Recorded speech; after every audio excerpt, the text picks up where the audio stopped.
여보세요? 네, 여보세요? 안녕하세요, 시청자님. 예, 안녕하세요. 네, 오늘 어떤 고민 때문에 연락 주셨을까요? 저 지금 가락상용 1차 25평 이제 실거주 중인데, 네. 둔촌 현대 1차로 갈아타기 지금 고민 중인데, 네. 어떨까 해가지고서 연락을 드렸고요. 알겠습니다. 예. 거주 목적으로 보고 계신 거네요. 거주 및 이제 투자. 알겠습니다. 네, 가락상용 1차 아파트 말씀 주셨어요. 매도 후에 지금 시점에서 둔촌 현대 아파트 어떨지 말씀 여쭤보셨는데요. 팀장님 지금 함께 듣고 계시거든요. 상담 자세하게 받아보세요. 네. 안녕하세요, 시청자님. 네, 안녕하세요. 네, 반갑습니다. 네. 가락상용에서 지금 거주를 하고 계시는데 예. 둔촌으로는 매도하고서 이사를 가시겠다라는 말씀이신가요? 예, 예.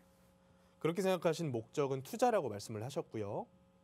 거주 목적도 있거든요. 그러면 시청자님 생각으로는 가락상용보다는 둔촌이 더 좋게 될 것이다라고 기대를 하고 계시는 거죠? 일단은 제가 이제 옮기려고 하는 게, 네. 실거주 및 투자 목적이니까, 이제 네. 지금 저희가 가락상용 같은 경우에는 어저께, 조합 설립 인가가 났다고 이제 연락받았고요. 네. 둔촌 현대 같은 경우에는 이주 중인 걸로, 근데 평수가 좀 넓어지거든요. 네네. 넓어지고, 이제 와이프 회사도 좀 가까워져서, 그래서 좀 고민을 하고 있거든요. 그래서 사실은 네. 목적 자체가 조금 더 비싸고 네. 조금 더 상승이 클 것으로 보이는 물건을 선택을 하고 싶다라는 말씀이신 것 같아요. 그렇죠. 많은 분들이 이 목적을 가지고 계속 이사를 다니십니다. 네. 제가 상담해왔던 이제 60대 이상의 분들께서도 출발점이 어디였는지와는 관계없이 궁극적인 목적은 강남을 향해서 진격을 해요. 네. 계속 집을 조금씩 늘리는데 그 중간중간에 A라는 집 팔고 B라는 조금 더 비싼 집을 갈 때 절대 공짜로 못 가죠. 비용 그렇죠. 추가를 해가면서 계속 이동을 하게 되죠. 네네.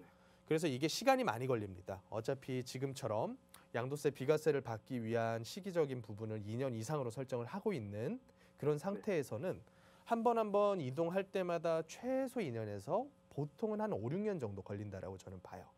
네. 그렇다 보니까 쭉 이동을 했던 그 세월 동안에 근로 시간이 다 끝나요. 이제 근로소득자로서 생활할 수 있는 어차피 기간 자체가 제한되어 있지 않습니까? 예, 예. 그래서 2, 30년 내지 기간 정도를 다 끝나고 나면 궁극적으로 남는 거는 어떤 주택일지는 모르지만 집 한 채를 남기고 나서 끝나게 돼요. 네.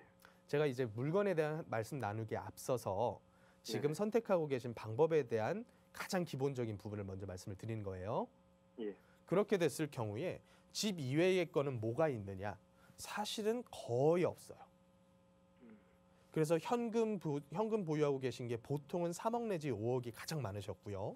네. 그리고 나서 일부 대기업 다니셨던 분들 퇴직금 한 1억 내지 1억 5천.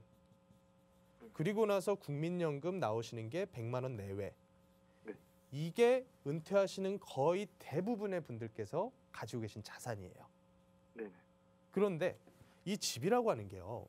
지금 생각으로는 이 집값이 하나 가지고 있는 게 올라가면 올라갈수록 내가 투자를 잘하고 있다. 혹은 내가 자산 가치가 불어나고 있다. 이렇게 생각들을 하시는데 은퇴를 하신 분들의 말씀을 들어보면 이게 절대로 내가 쉽게 팔고 떠날 수 있는 집이 아니다라고 말씀을 해버리는 거예요. 그래서 왜 그러냐라고 제가 들어봤더니 이 집에서 내가 산 세월이 5년, 10년을 살았어요. 한 집에, 한 지역에. 근데 그 상태에서 이 집을 팔고 떠나려다 보니까 예를 들어 시청자님께서 둔촌동으로 가셨어요. 네네. 그래서 둔촌동에 뿌리를 내리시고 자녀 키우시면서 한 10여 년 거주를 하시다가 은퇴를 하셨어요. 그때가 돼가지고 내가 이사를 가야겠다 생각을 하시고 둔촌동을 떠나려다 보니까 이거 팔아서는 더 좋은 데를 갈 수가 없는 거예요. 그래서 이걸 팔게 되면 비슷한 급 내외는 오히려 더 낮은 급으로밖에 갈 수가 없는 거예요. 네네. 그런데 우리나라 사람들의 특징은 그 지역이라고 하는 것에 대한 애착이 굉장히 강하신 분들이 많아요. 그래서 그 지역을 떠나는 선택을 하는 게 아니라 얘는 그냥 평생 거주하고 나머지 가지고 뭐 해야겠다. 그래 버리니까 금액대가 뭔가를 할 수 있는 금액대가 아닌 거예요. 그래서 제가 말씀드리고자 하는 가장 첫 번째는 집 네. 한 채 가지고 옮겨 다니면서 내가 투자를 잘했다라고 말할 수가 있을까? 차라리 집이라고 하는 거는 거주로서만 생각을 하시고 투자 운용 형태로 다른 형태를 생각하시는 게 오히려 나을 수도 있다라고 저는 첫 번째로 말씀을 드리고요.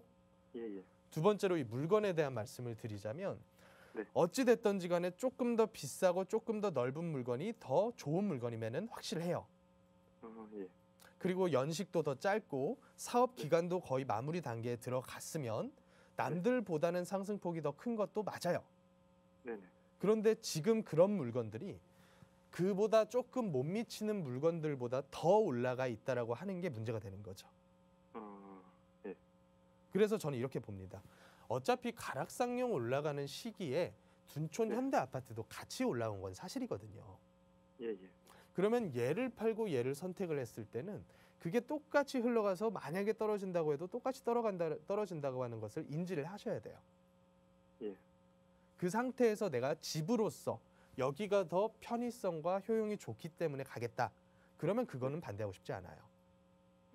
그런데 다만 지금 상태에서 새롭게 접근을 해서 5, 6년 전에 이 물건 사셨던 분과 비슷한 정도 수익률을 낼 수 있을 거다. 그거는 불가능하다라고 하는 것을 인지를 하셔야 되고요.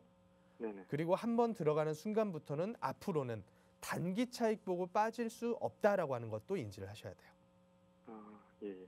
그래서 종합적으로 말씀을 드리면 그냥 집으로서 더 편리함을 쫓아서 이사 가시겠다고 하면 찬성. 네. 돈을 보고 가시겠다고 하면 반대. 저는 이렇게 아. 말씀을 드리고 싶어요. 그럼 가락상용 1차 전망은 좀 어떨까요? 지금 조합 설립이 인가가 낮다라고 말씀하셨죠? 예, 어제부로 났거든요. 조합 설립 인가가 낮다고 하더라도 앞으로 거쳐야 될 과정은 상당히 커요. 네네. 그리고 나서 여기에 추가적으로 들어가는 비용 역시 우리 시청자님 알고 계실 거예요. 네네. 비용 얼마 정도 예상하시나요? 지금 현재 일단은 뭐 나온 게 20평대 같은 경우에는 한 1억 5천 정도 1억 5천 이야기를 정도. 하고 있어요. 예, 예. 그러니까 순수하게 여기서 나오는 공사비를 그냥 조합원들이 다 내고서 들어간다고 생각하시면 될 거예요. 딱 그런 정도의 금액이거든요. 20평대가 1억 내외 나온다고 하는 게. 뭐 수직 증축, 수평이랑 별도 증축 그런 것도 다 있는데. 그러니까 수직 증축을 하더라도 네. 여기에 들어가는 공사비가 재건축을 했을 경우에 공사비의 거의 한 80% 가까이가 들어가는 걸로 제가 알아요. 그렇다 보니까 여기서 나오는 공사비를 네. 아주 작게 나오는 일반 분양분으로 절대 충당이 안 되는 거예요. 그래서 예. 요 입지의 새로운 아파트, 신축급의 아파트로 들어간다라고 하는 것에 대한 새로운 가격 상승 기대감은 있을지언정 무조건적인 이윤을 가져다 주는 사업은 아니다라고 생각을 하셔야 될 겁니다. 예, 예. 그래서 만약에 가시려면 매도하고 가는 거는 저는 찬성이에요. 예, 예. 여기까지 정리드리면 될까요? 예. 감사합니다. 네, 고맙습니다.